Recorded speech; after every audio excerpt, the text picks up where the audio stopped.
नमस्कार, मेरा नाम है अखिल और मुझे पौराणिक कहानियां सुनाना बहुत पसंद है। आज मैं आपके लिए एक और कहानी लेकर आया हूं जो कि महाभारत के शांति पर्व में आपको पढ़ने को मिलेगी। तो देखिए, आज का ये जो कॉन्वर्सेशन है ये युधिष्ठिर और भीष्म के बीच में है और ये शांति पर्व में है। अनुशासन पर्व में भी इनका कॉन्वर्सेशन है, बट मैं जो आज बात करने वाला हूँ वो शांति पर्व में बात करने वाला हूँ, जिसमें हम लोगों को अक्सर ये बोला जाता है कि काम, क्रोध, लोभ, मोह, मद ये 5 तरह के विकार हैं, लेकिन 5 नहीं है, ये दरअसल 13 तरह के विकार हैं। और इसी के बारे में बात कर रहे हैं युधिष्ठिर और भीष्म। तो युधिष्ठिर पूछते हैं, भरत श्रेष्ठ परम बुद्धिमान पितामह, काम, क्रोध, शोक, मोह, विधिस्था यानी कि शास्त्र के विरुद्ध काम करने की इच्छा, परासुता यानी कि दूसरों के मारने की इच्छा कि दूसरों को मार दिया जाए, मद, लोभ, मात्सर्य, ईर्ष्या, निंदा, दोष, दृष्टि और कंजूसी, ये सब दोष किससे उत्पन्न होते हैं? ठीक ठीक बताइए। कंजूसी भी एक बहुत बड़ा दोष है। लोगों को ऐसा लगता है कि पैसे हम लोग सेव कर रहे हैं, आगे काम में आएंगे। हमेशा याद रखिएगा, पैसे बचाने में और कंजूसी करने में जमीन आसमान का फर्क है। जब आप अपने लिए, अपने परिवार के ऊपर थोड़ा बहुत पैसा खर्च करते हैं, फिर वो चाहे घूमने के लिए हो, फिल्म देखने के लिए जाना हो, बाहर खाना हो, वो एक नॉर्मल चीज़ है। लेकिन जब आप पैसे बचाने के नाम पर ये आउटिंग्स भी नहीं करते, परिवार के साथ अच्छा समय नहीं बिताते, तो ये पूरी तरीके से कंजूसी में आता है। भीष्म कहते हैं, महाराज युधिष्ठिर, तुम्हारे द्वारा कहे गए ये 13 दोष प्राणियों के अत्यंत प्रबल शत्रु माने जाते हैं, जो यहाँ मनुष्यों को सब ओर से घेरते हैं। ये सदा सावधान रहकर प्रमाद में पड़े हुए पुरुष को अत्यंत पीड़ा देते हैं। मनुष्य को देखते ही भेड़िए की तरह उस पर बलपूर्वक टूट पड़ते हैं। नरश्रेष्ठ, इन्हीं से सबको दुख प्राप्त होता है। इन्हीं की प्रेरणा से मनुष्यों की पाप कर्मों में प्रवृत्ति होती है। प्रत्येक पुरुष को सदा इस बात की जानकारी रखनी चाहिए। पृथ्वीनाथ, अब मैं ये बता रहा हूं कि इनकी उत्पत्ति किससे होती है, ये किस तरह स्थिर रहते हैं और कैसे इनका विनाश होता है। राजन, सबसे पहले क्रोध की उत्पत्ति का यथार्थ रूप से वर्णन करता हूं, आप एकाग्रचित होकर इस विषय को सुनिए। राजन, क्रोध लोभ से उत्पन्न होता है, दूसरों के दोष देखने से बढ़ता है, क्षमा करने से कम हो जाता है और क्षमा करने से ही निवृत्त हो जाता है, यानी कि पूरी तरीके से हट जाता है। काम संकल्प से उत्पन्न होता है, उसका सेवन किया जाए तो बढ़ता है। जब बुद्धिमान पुरुष उससे विरक्त हो जाता है तब वह काम तत्काल खत्म हो जाता है, यानी कि नष्ट हो जाता है। क्रोध और लोभ से तथा अभ्यास से परसुता प्रकट होती है। परसुता होता है, जैसे कि मैंने पहले बताया, दूसरों को मारने की इच्छा कि मैं ही जीवित रहूं, दूसरे को मार दूं। तो क्रोध तथा लोभ से तथा अभ्यास से परसुता प्रकट होती है। संपूर्ण प्राणियों के प्रति दया से और वैराग्य से यह निवृत्त हो जाती है। मोह जो है वो अज्ञान से उत्पन्न होता है और पाप की आवृत्ति करने से बढ़ता है।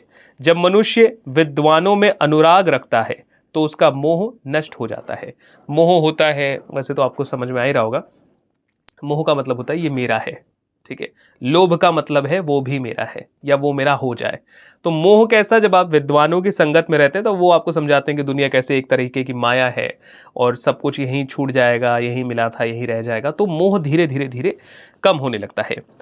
कुरुश्रेष्ठ, जो लोग धर्म के विरोधी शास्त्रों का अवलोकन करते हैं उनके मन में अनुचित कर्म करने की विधिस्था के रूप में उत्पन्न होती है। विधिस्था होती है शास्त्र के विरुद्ध कार्य करने की इच्छा। तो जब शास्त्र के विरुद्ध कोई बात पढ़ते हैं, देखते हैं, उस पर चर्चा करते हैं तो उनका मन करता है कि अच्छा चलो हम ये करके देखते हैं। जिस पर प्रेम हो उस प्राणी के वियोग से शोक प्रकट होता है, परंतु जब मनुष्य यह समझ ले कि शोक व्यर्थ है, इससे कोई लाभ नहीं होता, तो तुरंत ही शोक की शांति हो जाती है। क्रोध, लोभ और अभ्यास के कारण परसुता अर्थात दूसरों को मारने की इच्छा भी प्रकट होती है और जैसा कि पहले बताया, दया से और वैराग्य भाव से इसे हटाया जा सकता है।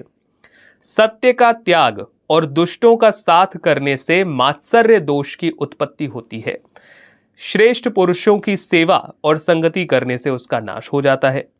अपने उत्तम कुल, उत्कृष्ट ज्ञान और ऐश्वर्य का अभिमान होने से मनुष्यों पर मद सवार हो जाता है, मतलब कि घमंड आ जाता है। परंतु इनके यथार्थ स्वरूप का ज्ञान हो जाने पर वो मद तत्काल स्वरूप में नष्ट हो जाता है। मन में कामना होने से और दूसरे प्राणियों की हंसी खुशी देखने से ईर्ष्या की उत्पत्ति होती है और विवेकशील बुद्धि के द्वारा इस ईर्ष्या का नाश किया जा सकता है। राजन, समाज से बहिष्कृत हुए नीच मनुष्यों के द्वेषपूर्ण और अप्रामाणिक वचनों को सुनकर भ्रम में पड़ जाने से निंदा करने की आदत आती है। मतलब कि कई बार ऐसा होता है कि आप निंदा उस चीज की कर रहे हैं जो आपने सिर्फ सुनी है, आपने खुद प्रत्यक्ष रूप से नहीं देखी है कि मेरा पड़ोसी ऐसा है, मेरा पड़ोसी वैसा है। आप सिर्फ गेस कर रहे हैं या आपने कहीं से सुना है।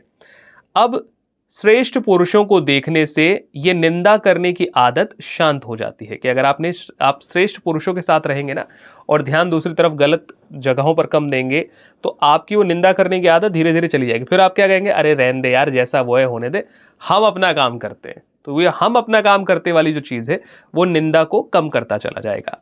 जो लोग अपनी बुराई करने वाले बलवान मनुष्य से बदला लेने में असमर्थ होते हैं, उनके हृदय में तीव्र दोष दर्शन की प्रवृत्ति पैदा होती है, परंतु दया का भाव जागृत होने से इसकी भी निवृत्ति हो जाती है।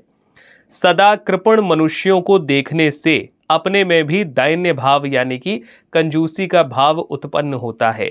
यानी कि जब हम लोग देखते हैं कि अरे यार वो भी खर्च नहीं कर रहा, वो भी खर्च नहीं कर रहा, तो मैं क्यों खर्च करूं। तो जब आपकी वही होता है, जिस तरह की संगत आपने रखी है आप उसी तरीके से बनते चले जाएंगे। तो इस तरीके के लोगों के साथ अगर आप रहेंगे तो आपके अंदर भी कंजूसी आ जाएगी। जो धर्मनिष्ठ पुरुषों के उदार भाव को जान लेने पर कंजूसी का भाव नष्ट हो जाता है। उदार भाव क्या रहता है, अरे यार तू क्यों दे रहा है, मैं देता हूं। तो फिर बंदा क्या कहता है, अरे नहीं यार वो बंदा सही है, एक बार उसने पैसा खर्च किया है, एक बार मैं भी करूंगा। तो कंजूसी का भाव धीरे धीरे खत्म हो जाता है। प्राणियों का भोग के प्रति जो लोभ देखा जाता है वो अज्ञान के कारण है। भोगों की क्षण भंगुरता को देखने से और जानने से उसकी भी निवृत्ति हो जाती है। तो इस तरीके से 13 दोष शांति धारण करने से जीत लिए जाते हैं, ये बताया युधिष्ठिर जी को पितामह भीष्म ने। अब आगे अगले अध्याय की तरफ आगे बढ़े तो यहां पर नीच पुरुष के लक्षण बताए गए हैं। नीच पुरुष मतलब इस कोई ऐसा नहीं है कोई स्पेसिफिक, नीच पुरुष बेसिकली वो बंदा होता है जिसके साथ रहकर आप किसी भी तरह की तरक्की नहीं कर पाएंगे।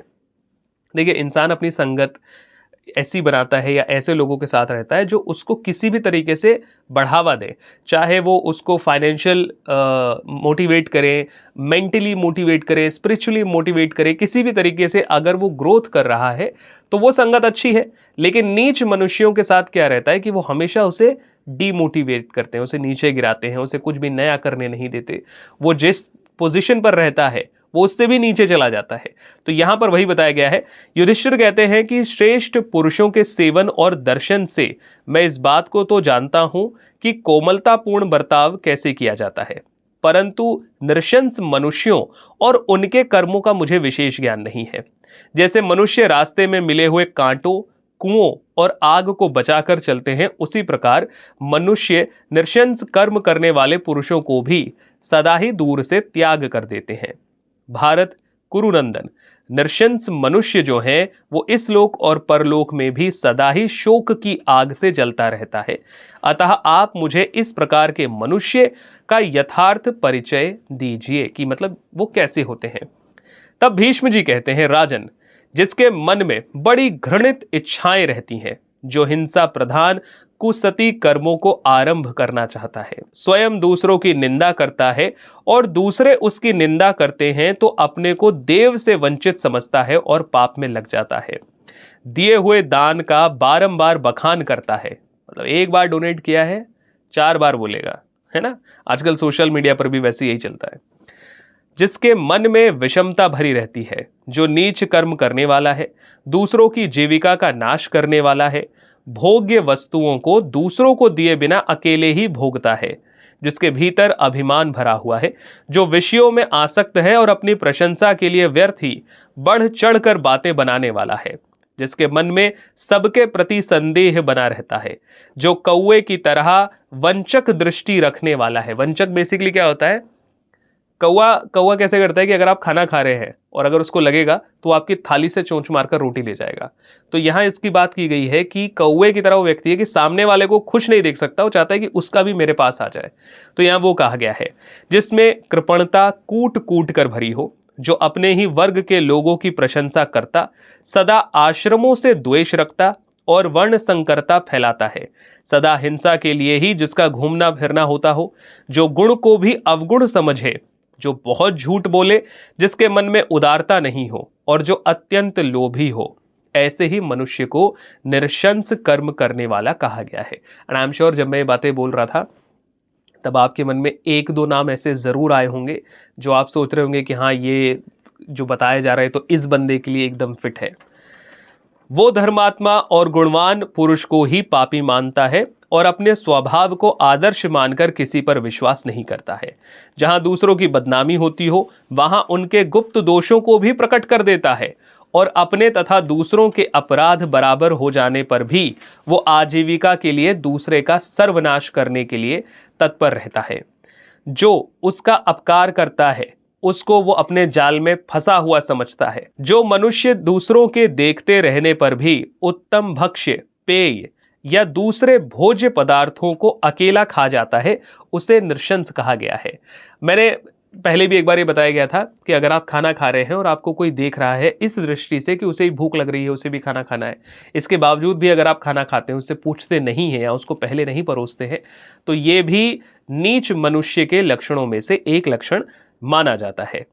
जो पहले ब्राह्मण को देकर पीछे अपने सुहृदय के साथ स्वयं भोजन करता है, वो इस लोक में अनंत सुख भोगता है और मृत्यु के पश्चात स्वर्ग लोक में जाता है। यहाँ पर फिर आगे जो भीष्म कहते हैं कि भरत श्रेष्ठ, इस प्रकार तुम्हारे प्रश्न के अनुसार यहाँ मैंने निरशंस मनुष्य का परिचय दिया है। अगर आप भी किसी और कहानी को जानना चाहें तो मुझे कमेंट करके जरूर बताइए और हमें सब्सक्राइब कीजिए।